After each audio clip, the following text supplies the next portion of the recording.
বেশিরভাগ এই মাসে মরছে। আসসালামু আলাইকুম, আমি রোজ। তো বরাবরের মতন আরো একটি নতুন ভিডিও নিয়ে চলে আসলাম। চলেন বেশি কথা না বলে ইমনের বাসায় যাই, তারপরে দেখা হচ্ছে। তো এখন ইমন ভাইদের বাসায় আসলাম, তো ইমনের বাসায় আসলাম। প্রায় 3 থেকে 4 মিনিট সময় লাগছে। তো এখন যাচ্ছি আমরা পুকুর পাড়ে। পুকুর পাড়ে যে সুলাধারা একটা ভেলা আছে, যেটাতে উঠে আমরা মাছ নিব। পুকুরে নাকি অনেক মাছ মরে যাচ্ছে। তো পুকুর পাড়ে যেয়ে কথা হচ্ছে। তো অবশেষে পুকুরে চলে আসলাম। এই যে সেই ভেলা, শোলার তৈরি এবং ওপরে কাঠ। আর এটা হলো ইমনদের পুকুর, পাশাপাশি ধান ক্ষেতও আছে।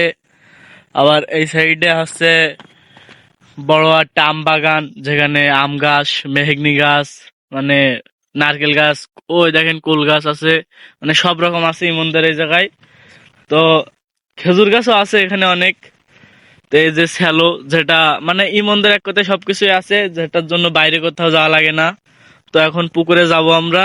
পুকুরে যে এখন মাছ দেখবো কতটা মরছে এবং কতটা কি হয়েছে। চলেন দেখা যাক। আমরা এই ঘাট থেকে উঠছি, ঘাট থেকে মাত্র এই পর্যন্ত আইছি। আস্তে আস্তে না আসতে না আসতেই 4 পিস পেয়ে গেছি, মানে এত পরিমাণে মরছে। আরো এই সাইডে আছে।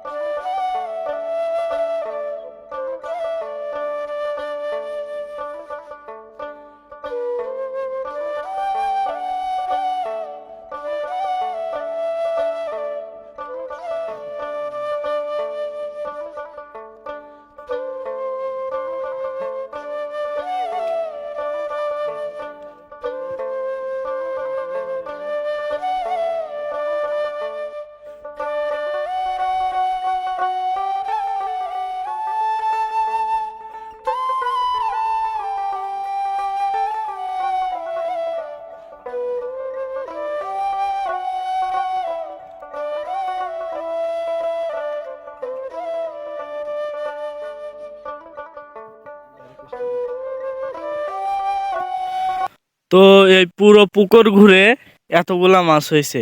এখানে যে শুধু এই মাছই চাষ করে তা না, এখানে তেলাপিয়া, পুঁটি মাছ এবং অনেক ধরনের মাছই চাষ করে।